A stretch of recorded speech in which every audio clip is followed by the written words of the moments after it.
Kitty.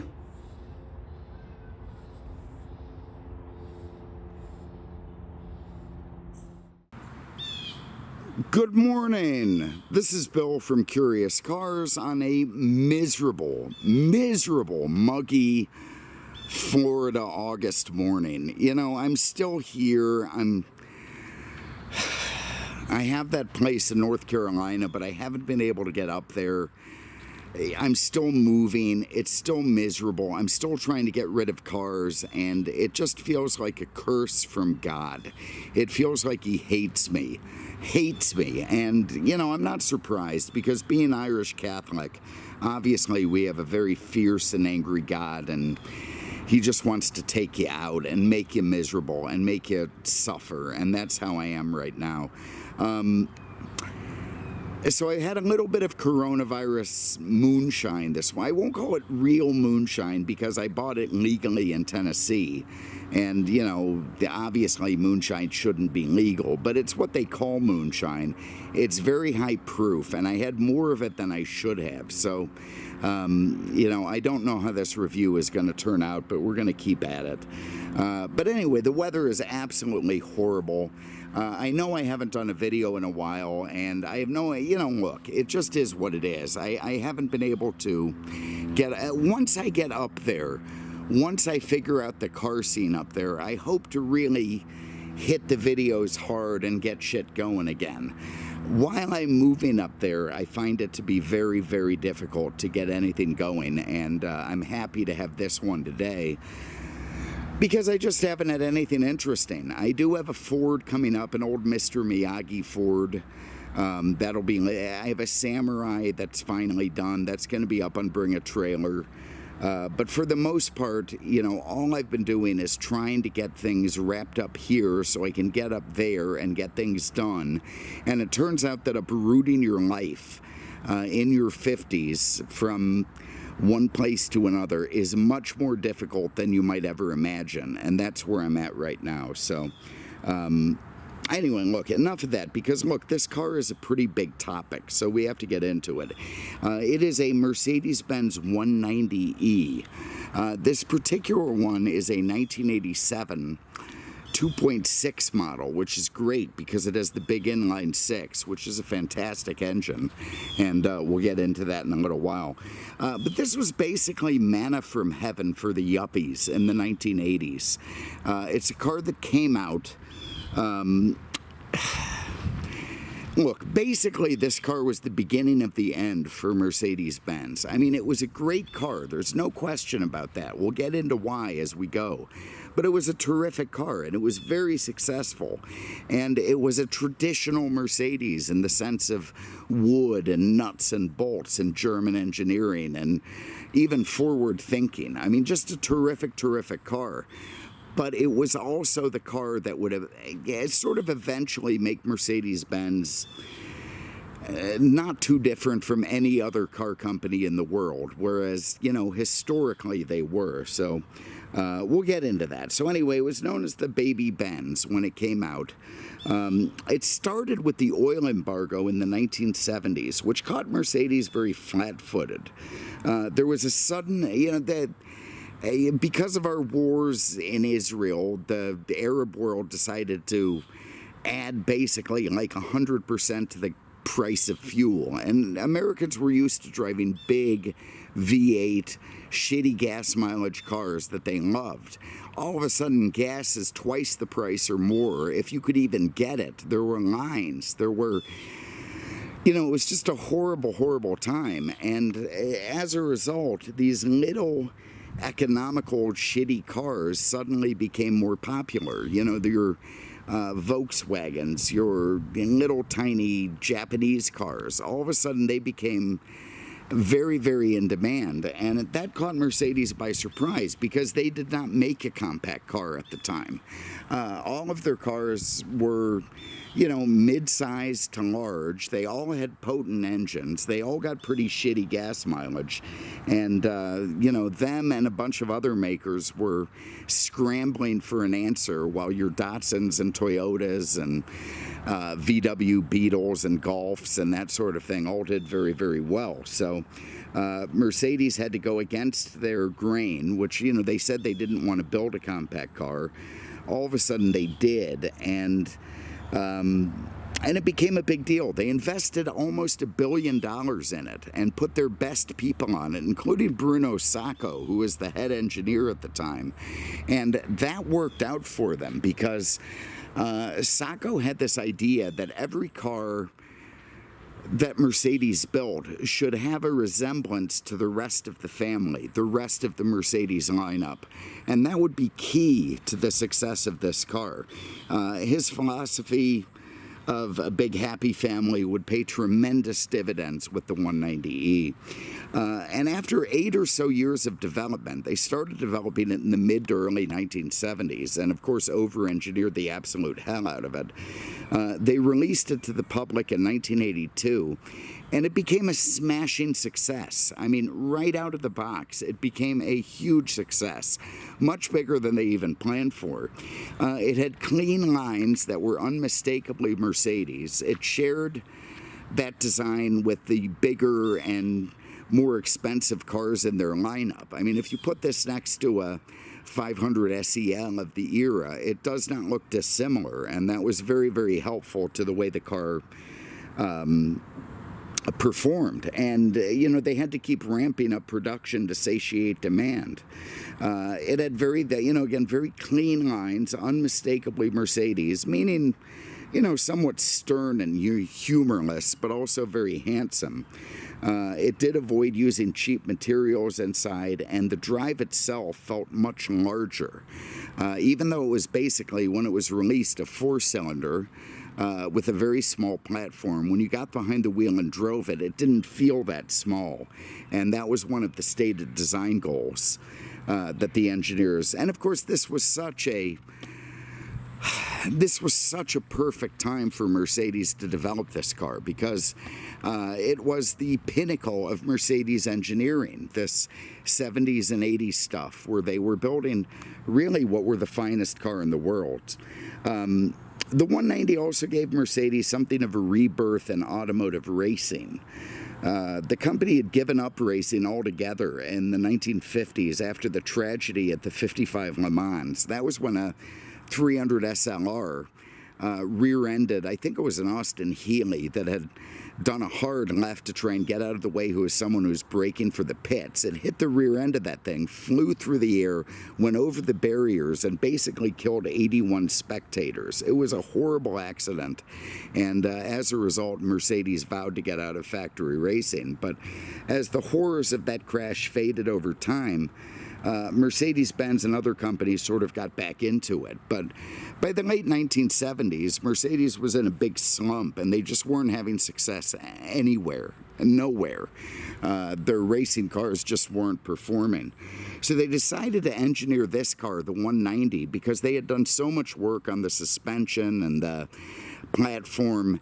They were going to make it a rally car, and they started to go to work on that. Well, while they were working on that, Audi came out with the Quattro, which, had a turbo, had all-wheel drive, and more or less just revolutionized rally racing. And there was just no way that this thing was going to compete. And Mercedes realized that early on. So even if they could have built a car that would have laid waste to the Lancias and Ford Escorts of the time, they were never going to come close to the Audi, and they knew it. So they decided to reprioritize and went with the new German DTM series, which is basically a European NASCAR. And they built this variation of the 190 for it, the 2.3 16 valve, which they collaborated with Cosworth, a British company that, of course, is heavy into Formula One and such, that was at the pinnacle of 16-valve engineering. So they came up with this engine, they ran it in DTM, and they began to dominate almost instantly from 1982, when the car was released onward. The car did fantastic in the DTM series, so much so that BMW had to engineer the M3, the E30 M3, which you can thank this car, this 190, for creating. So I'm sure BMW doesn't like to hear that. But it's true. They also made automotive news at the Italian, it's called the Nardo Ring, which is a big, grueling circular racetrack. And Mercedes ran three 16-valve 190Es in an endurance run over 150 miles an hour for days, 50,000 kilometers nonstop. All three finished, all three set records, and that became huge automotive news, the likes of which wasn't heard before. So with all this hype, along with the handsome style, decent fuel economy, and a fairly affordable price, and of course a star on the hood, the 190 became a star of the 1980s and a smashing commercial success. They would go on to sell almost 2 million of them by the time the car was retired in 1993, and had 1 million new customers. They thought maybe 20-30% of the buyers for this car would be new Mercedes customers. It ended up being closer to 50%. So by the time it was said and done, they'd added 1 million new customers to their lineup. But of course, Lexus in 1990 robbed all of them back.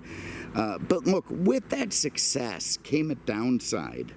And I think it's best compared with air travel. This is something I have a little bit of a connection to because my dad, very old guy when I was born, he was in his almost his 50s, but he had been a travel agent and in the prime time of air travel. And when it really started, you know, in the 50s, the jet engine stuff, it was a luxury. There was exceptional service and a highbrow style. The air waitresses were gorgeous. They were attractive. They were picked for their attractiveness, and they were pleasant to be around. People dressed up. It was a big deal going on. You know, but then as time passed, air travel became much more affordable because it turns out it's more profitable to put in a few dollars for millions of people than a bunch of dollars from thousands. So, you know, airlines figured that out. Bargain carriers emerged everywhere. Stewardesses got unionized, old, fat, and mean. I mean, you were lucky if you got an expired bag of peanuts and a drink thrown at you. And it just became a shitty, miserable, horrible thing that was available to the masses. And, you know, that may be profitable for the airlines, but it was a real drawback for the people who had enjoyed early, luxurious air travel. And the same thing happened with Mercedes. Yeah, the 190 was an exceptional car. It had groundbreaking mechanicals, tremendous engineering, but it would ultimately lead to Mercedes becoming a company much like Volkswagen or Kia or Hyundai, you know, trading on their famous logo, but building cars that had no resemblance to the ones that made them famous. You know, the company still benefits from their past glories, but the nuts and bolts of their machines are not really different from any other car made today. I mean, you look at the window regulator on a Kia, it doesn't look different from the window regulator on a Benz. The days of the over-engineered, keep the accountants in the basement, cars built to a standard and not a price, they're long over. And I think to a large extent, this 190E, which would become the C-Class, played no small part in that storyline. You know, its success, its ability to bring new, average, everyday buyers into the Mercedes fold, just changed the dynamics of that company. It went from being a company that sold true luxury items that wouldn't depreciate, that were, you know, look, you in 1977, you pulled up in a new Benz, you were a bad mofo. I mean, you had made it. You were, you know, buying one of the finest cars in the world. It competed with Rolls-Royce. It was a serious car. Fast forward to the year 2000 or so, anyone can have one. You know, they've got lease deals, they've got specials, they've got A classes, C classes, whole different world. And I'm sure it made Mercedes an absolute ton of money, but they had to sell their soul to get it. So anyway, there it is. I'm going to take a break here for a minute, and then we're going to get into this particular car. So bear with me one moment. All right, so let's have a look at this particular car. So this is a 1987. I bought it from a friend of mine. Well, yeah, sort of a friend of mine, Andrew, who owns Auto Europa. This was a car being serviced there by the original owner. He had bought it new, he used it for a few years wherever the hell he lived, and then shipped it down to Naples to be his condo car.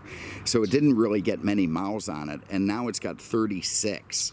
And of course, that's what warmed me to it in the beginning. You just don't find many of these cars with those kind of miles. The design of the car, which you can thank Bruno Sacco for, is very identifiably Mercedes and fit perfectly into the Mercedes lineup of the era.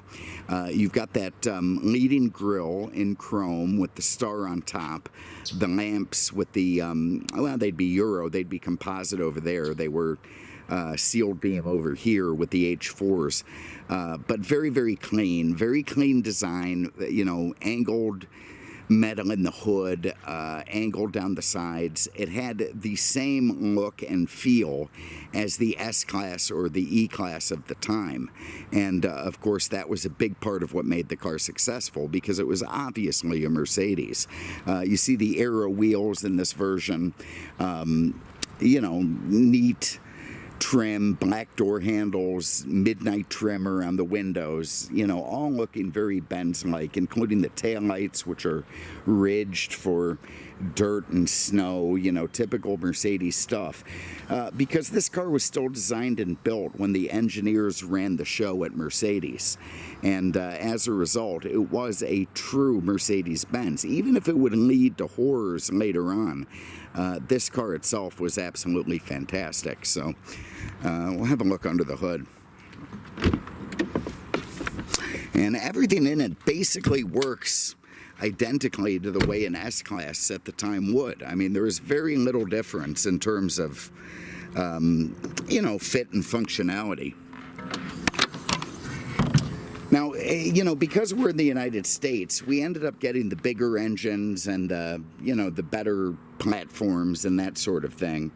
And this car was absolutely no different. So this one does have the 2.6 liter inline six, which is just an absolutely fantastic engine. Absolutely fantastic.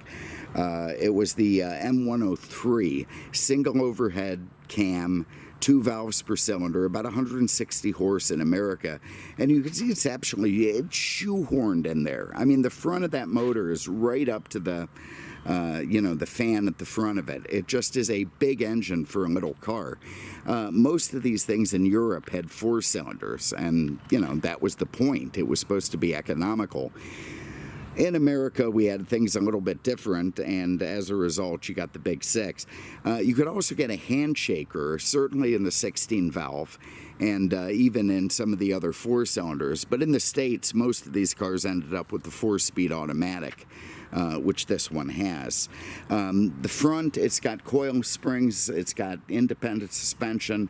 In the back, it's got a 5-link trailing arm system, which was so good that they ended up using it on the E-Class, which would come out a couple years later, and was a serious upgrade for Mercedes-Benz. The car handled just fantastic. It had crumple zones, it had all kinds of safety features. It could, you know, hit an offset brick wall at 40 miles an hour and the cabin would stay intact. And of course, Mercedes marketing at the time made a huge point of that, about what a significant, safe, wonderful car it was. And they weren't wrong, because it was. Now, you know,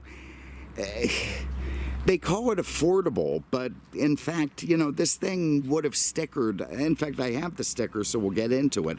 Up over 32, which was the same price as a Corvette convertible. So it really wasn't that cheap by American standards, but for a Mercedes, it was definitely inexpensive and attainable for people who were either making a pretty good income and wanted to show off, or, you know, people who had money and just didn't want a big car with bad gas mileage. And, you know, there you go. So it does have the mono wiper, which does, you know, very interesting thing. It's sort of unlike any other car. It spits out when you get up to the top and uses one wiper to cover the whole area, which is neat. You've got not quite flush glass, but very well sealed. You've got the big door handles here with the pull out, you know, and almost aero style, the aero wheels. You get into the back, you got the pointy star, you got the 2.6 badge, the 190E badge, and a very, very decent trunk size. You get underneath the carpet, just like the S or the E at the time. You get a full-size spare tire with a toolkit, and you know, everything looking the way it should. So it was a very, very well-built Mercedes for the time. And I tell you what I'm going to do. I'm going to pause there. I'm going to get my crap in the trunk, and then we're just going to hop in and go for a spin. So bear with me one moment. All right, let's go for a spin. Got my floor protector here. I got the mats in the trunk, but we can have a look inside. Let's get that down. You can see this has a burgundy interior, which is MB Tech's. Very, very clean, very proper, very Mercedes-like. And again, that was a big part of what made the car successful. A little bit of pulling off the door panels, sign of what's to come. Who knows? One of them isn't afflicted by that. You can see over on that other side, it's fine. But all the other ones have a little bit of that pulling on the door panel, which is basically impossible to fix, or at least certainly not easily. But anyway, you can see you can fit 3 people across in the back. Your Canadians are going to be pretty chipper in there. You've got, you know, decent foot room. You've got storage in front for whatever you need. You got a medical kit on the package shelf, the 3rd brake light that was regulated from 86 onward, 2 speakers in the back, 2 up front, you know, decent sounding stereo, and a nice, proper, luxurious Mercedes-Benz with an interior that's not dissimilar to their higher priced models. You've got a sunroof up top. Same up front, you know, even the door latches are the same as the 124, you know, and you get a nice solid thud when you close the door, and that was a big part of what made this car desirable to people. So let's hop in and fire it up, see what we got. Nice thud when you close the door. You can see that big 6 likes to fire up. We've got great air conditioning in this car. Blows in the 40s, which is fantastic. And I am just not, I'll put the fan on 2, but that's as low as I'm willing to go because it is hot, muggy, and miserable out here. You can see the gauge cluster, very proper Mercedes, you know, very analog, very well laid out, easy to read. You can see from the wear on the steering wheel that the miles are correct on this thing. You know, you see 100,000 plus miles, these things start to become smooth. All the graining sort of disappears from having been rubbed on. This one, it's absolutely perfect, even up on top. So that's a good indication of the kind of the silly low miles on this car, just at 36,000. Over here, you've got real wood, very typical Mercedes stuff. You got the Becker Grand Prix. You got an ashtray because Germans and others still smoked then. You got wood in the center console with power windows. You got your hazards. You got right side power mirror, manual left side because, again, Mercedes. Also, you can see that it has different styles. So this one is kind of rectangular. That one is more square, and that is, again, sort of a Mercedes shtick of the 1980s. Interesting stuff. The gated shifter, nice stuff. You've got a driver's side airbag. You got a horn. A passenger side airbag would come a couple years later. You have a mirror with a manual dimming feature. You got your big power sunroof with the switch up there. Very nice. A couple of cocaine mirrors for your people. Lovely. Still working in this one. You got oh shit handles on the right and the left and in the rear. Just absolutely lovely stuff. And of course, this one has MB Techs, which is indestructible. So if there's ever a nuclear holocaust, there'll be cockroaches left and Mercedes MB Techs, and that's it. Getting into the glove box, we have some interesting stuff. Still has the full book set, and they saved the window sticker, which was nice, along with the original bill of sale and whatnot. But you can see this car was almost $34,000 back in 1987, which again rivaled, you know, Cadillacs and Corvettes of the time. So to call it a cheap car is not really accurate. I mean, I know you could buy cheaper ones in Europe, but here you're still talking about premium level car stuff, but it was a lot cheaper than most of the competing Mercedes-Benz models. Also have the protective plate still with the car. And theoretically, I bought it from the original owner, so they tell me. And I imagine that's why most of this stuff is still with it. But anyway, let's go for a spin, see what we got. The Becker turns on, antenna kicks on, but I can't get any sound out of it, which is a shame. It would be nice to have, Van Halen or something playing. Something 87 proper. You also get that hood star leading the way, very Mercedes, makes you feel like the chairman of the board. And I will agree that even though this is a compact car, when you're behind the wheel, and in fact, the seat is too far back, I'm having to stretch for the pedals. There's lots of room inside, and you don't feel like you're driving a small car. You feel like you're in a Mercedes. And because it's the big inline six, you get plenty of pep, again, plenty of horsepower, nice pull.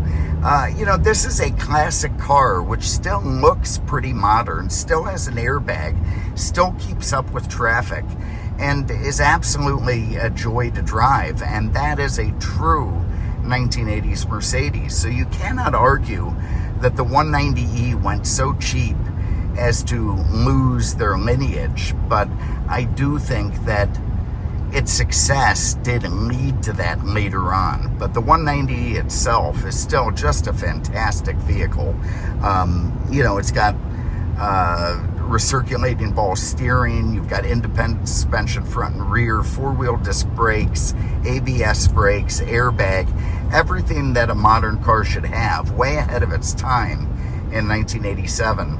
And just an absolute treat to still drive today. It really is. I mean, look, man, I know I'm a bit of a Benz guy, particularly the older Benzes. I'm not a big fan of the newer ones. But, goddamn, this thing does feel like a real Mercedes. And I think we have Bruno Sacco and the engineers to thank for that. That 6 is silky smooth, nice shifting from the transmission. Keeps a straight line just perfectly. I was on the highway earlier pulling 80 plus miles an hour with no issue. And it just becomes a very fun... God, how old is this car now? 87? What are we talking? 30, 25, 30? Almost 40 years old. And, it still feels like a car. It still feels like something you can happily drive today. And that's because you can. It's got cruise control, it's got power everything.